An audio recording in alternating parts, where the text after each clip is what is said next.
임대인은 정당한 사유 없이 임차인의 권리금 회수를 방해했을 때에는 임대인이 임차인의 손해를 책임져야 합니다. 임차인이 주선한 신규 임차인이 되려는 자에게 상가 건물에 관한 조세, 공과금, 주변 상가 건물의 차임 또는 보증금, 그 밖의 부담에 따른 금액에 비추어 현저히 고액의 차임과 보증금을 요구하는 임대인의 행위는 특별한 사유가 없는 한 임차인의 권리금 회수를 방해하는 것으로 볼 수 있습니다. 이것은 상임법 제10조의 4, 1항 3조입니다. 따라서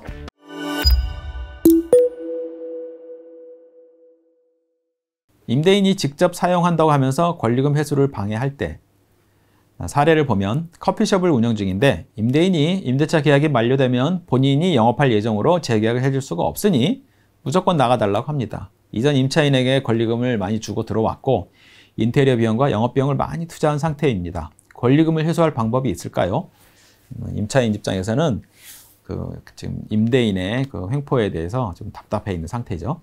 임차인은 임대차 기간이 끝나기 6개월 전부터 임대차 종료 시까지 신규 임차인을 주선하여 임대인에게 신규 임대차 계약 체결할 것을 요구할 수 있습니다. 임대인은 본인 등이 직접 사용한다는 등 정당한 사유 없이 임차인의 신규 임대차 계약 체결 요구를 거절할 수 없습니다. 이것은 상임법 제10조의 4, 권리금 회수 기회 보호 등에 나와 있습니다. 만약 임대인의 정당하지 못한 사유로 임차인이 권리금 회수를 못해 손해가 발생한다면 임대인은 임차인의 손해를 책임져야 합니다. 그러므로 임차인은 신규 임차인을 주선하여 권리금을 회수할 수 있고 임대인이 정당한 사유 없이 그것을 방해한다면 임차인은 임대인에게 손해배상을 청구할 수 있습니다. 임대인이 신규 임차인의 특정 업종을 거부할 수 있습니까? 사례, 옷가게를 운영하고 있습니다. 음식점을 운영하려는 새로운 임차인을 구해서 임대인에게 주선을 했는데 임대인이 음식점은 안 된다고 합니다. 임대인이 그 업종을 이유로 권리금 회수를 방해할 수 있습니까? 임차인 입장에서는 이제 답답하니까 이제 이런 질의를 하신 거고요. 임대인은 임차인에게 신규 임차인에 대한 특정 업종 배제할 것을 요구할 수는 있습니다. 하지만 주의 상권이나 영업의 종류 등 재반 사정을 고려할 때 임대인의 업종과 관련된 요구가 임대인이 신규 임차인과의 계약 체계를 회피하기 위한 수단으로 악용하는 등 합리적인 범위를 벗어났다고 볼 만한 특별한 사정이 없다면 임대인은 업종 변경을 이유로 신규 임차인과의 계약을 거절할 수 있을 것입니다.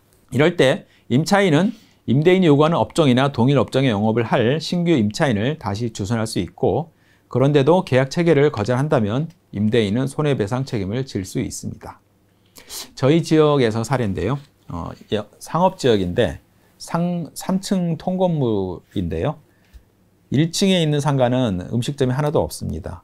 그 맞은편이나 건너편 전부 다 이제 상가들, 1층에 상가들, 음식점들이 많은데 거기는 옷가게, 신발가게 이런 소매점들만 있습니다. 음식점은 이 통건물을 갖고 있는 상가 임대인이 허용을 하지 않기 때문이에요. 2층에 음식점을 주고 있기 때문에 같이 충돌한다는 거죠. 그래서 그 상가는 음식점이 아닌, 그러니까 1층에 그 세입자가 바뀔 때는 음식점이 아닌 다른 것으로 계속 바뀌는 이런 형태를 봤습니다. 임대인이 임대료를 터무니없이 비싸게 제시하여 권리금을 받지 못하고 있습니다.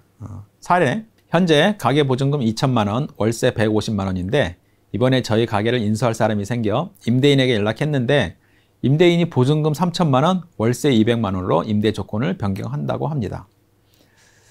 임대료가 비싸서 가게를 인수할 사람을 찾기 힘듭니다. 임대인이 권리금 회수를 방해하는 것 아닌가요? 자, 동일한 임차인과 계약은 5% 한도 내에서 계약을 하는데 이거 동일한 임차인이 아니고 새로운 임차인이기 때문에 그 한도에 대한 제한은 없습니다. 그러면 이 자체는 위배는 아닌데 그러면 이게 임차인 입장에서는 굉장히 좀 억울한 거죠. 그래서 지금 질의가 들어온 거고요. 임대인은 정당한 사유 없이 임차인의 권리금 회수를 방해했을 때에는 임대인이 임차인의 손해를 책임져야 합니다. 임차인이 주선한 신규 임차인이 되려는 자에게 상가 건물에 관한 조세, 공과금, 주변 상가 건물의 차임 또는 보증금, 그 밖의 부담에 따른 금액에 비추어 현저히 고액의 차임과 보증금을 요구하는 임대인의 행위는 특별한 사유가 없는 한 임차인의 권리금 회수를 방해하는 것으로 볼 수 있습니다. 이것은 상임법 제10조의 4, 1항 3조입니다. 따라서 임대인이 주변 시세보다 과도하게 임대료를 요구함으로써 임차인의 권리금을 회수하지 못해 손해가 발생했다면 임차인은 임대인에게 그 손해배상을 청구할 수 있습니다.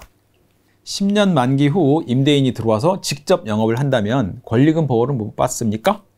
사례, 서울에서 보증금 5천만 원, 월세 350만 원으로 커피숍을 10년째 운영하고 있습니다. 건물주는 자기가 직접 다른 사업을 하겠다는 이유로 10년 만기율에 비우라고 합니다. 건물주에게 권리금을 배상해달라고 하니까 이사 비용만 주겠다고 합니다. 이 경우 세입자는 권리금을 받을 수 있나요? 자, 10년이 되었죠. 계약 갱신 요구권은 없습니다. 하지만 임차인이 전체 임대차 기간이 10년을 초과하게 되면 임대인은 임차인의 계약 갱신 요구를 거절할 수 있죠. 그리고 임대인 본인이 해당 점포를 사용할 수도 있고, 임차인이 권리금 회수 기회를 방해받는다면 임대인은 임차인의 손해를 책임져야 합니다. 임대인이 직접 영업을 하려면 임차인에게 권리금에 대한 보상을 해주면서 합의를 해야 합니다. 임대인이 해당 점포를 직접 사용한다는 의사를 확실히 밝힘으로써 임차인이 신규 임차인을 구할 수 없으면 임차인은 그와 관련한 내용을 녹취나 기록으로 저장하여 추후 손해배상 청구의 입증 자료로 활용할 수 있을 것입니다. 또한 주변의 비슷한 점포들의 권리금 사례 수집하거나 해당 점포에 대한 권리금 감정 평가를 의뢰할 수 있을 것입니다. 10년이 경과한 임차인도 권리금 회수 기회를 보장받을 수 있습니다. 자, 권리금 회수를 보장받지 못해서 손해배상을 청구하려고 한다면 손해배상 청구에 필요한 자료가 있습니다. 임대인이 임차인이 주선하지 말라고 한 사실을 입증해야 됩니다. 통지문이나 녹음, 증인 등 자료를 확보해야 되고요. 그리고 주변 권리금 시세를 조사해야 합니다. 밀린 월세를 다 지급해도 임대인은 권리금 배상 책임이 없죠? 계약 해지도 가능하죠. 사례는 상가 임대인인데 건물이 매도되었고 매수자는 매매 조건으로 임차인의 명도를 요구합니다. 임차인을 내보내는데 권리금 배상을 요구합니다. 근데 그동안 밀린 월세가 5개월 분인데 얼마 전 모두 환불을 받았어요. 완불 받았습니다. 임차인이 월세를 3개월 이상 밀리면 권리금 배상 의무는 없는 건가요? 라는 질문입니다. 임차인이 월 차임을 3기분 이상 연체한 사실이 있었을 경우 특별한 사정이 없다면 임차인은 상인법의 권리금 회수 기회 보호를 받을 수 없습니다. 즉 임대차가 종료될 때 임차인이 신규 임차인을 주선해도 임대인은 신규 임차인과 임대차 계약 체결을 거부할 수 있습니다. 만약 임차인의 차임 연체에 관하여 임차인의 과실이 면책될 정도의 특별한 사정이 있었을 경우는 임차인이 상인법의 권리금 보호를 적용받을 수 있습니다. 임차인이 연체한 월세를 임대인에게 지급했다면 임대인은 계약 만료 시에 임차인의 계약 갱신 요구를 거절할 수는 있지만 임대차 만료 전 계약을 일방적으로 해지할 수는 없습니다. 그래서 임차인은 3개월 이상 월세는 연체하지 않도록 항상 신경을 써야 될 것입니다. 임대인이 1년 6개월 이상 영리 목적으로 사용하지 않으면 손해배상 책임이 없습니까? 임대인은 임차 목적물을 1년 6개월 이상 영리 목적으로 사용하지 않으면 임차인의 권리금 회수에 협조하지 않아도 된다고 하는데 그 기준일은 언제부터입니까? 라는 질문인데요. 상인법에 따라 임차인이 신규 임차인을 주선하여 권리금을 회수하려고 한다면 임대인은 이에 협조해야 할 의무가 있습니다. 만약 임대인이 임차인의 권리금 회수를 방해하여 임차인에게 손해가 발생하면 그 책임을 져야 합니다. 하지만 임대인이 임차 목적물인 상가 건물을 1년 6개월 이상 영리 목적으로 사용하지 아니한 경우는 그 책임을 면할 수 있고 1년 6개월은 임대차 계약 종료 후부터 1년 6개월을 의미합니다. 다만 임대인이 다른 사유로 신규 임대차 계약 체결을 거절한 후 사후적으로 1년 6개월 동안 상가 건물을 영리 목적으로 사용하지 않았다는 사정만으로는 손해배상 책임을 면할 수 없습니다. 임대인이 비영리 목적으로만 사용하겠다고 하고 건물을 매도한 경우 손해배상 청구는 사례를 보면 임대인이 1년 6개월 이상 영리 목적으로 사용하지 않겠다고 해서 권리금을 회수하지 못했습니다. 그런데 임대인이 그 상가 건물을 팔았고 매수인은 그 건물을 신축한다고 합니다. 손해배상을 청구할 수 있나요? 이런 질문이에요. 임대인이 손해배상 책임을 면하기 위해서는 실제로 1년 6개월 동안 상가 건물을 영리 목적으로 사용하지 않아야 됩니다. 하지만 꼭 1년 6개월 동안 동일한 임대인일 필요까지는 없습니다. 새로운 소유자의 소유 기간까지 포함하여 1년 6개월 동안 영리 목적으로 사용하지 않았다면 임대인에게 임차인의 권리금을 가로챌 의도가 있었다고 보기 어렵습니다. 이것은 대법원 판례로 나와 있는 내용입니다.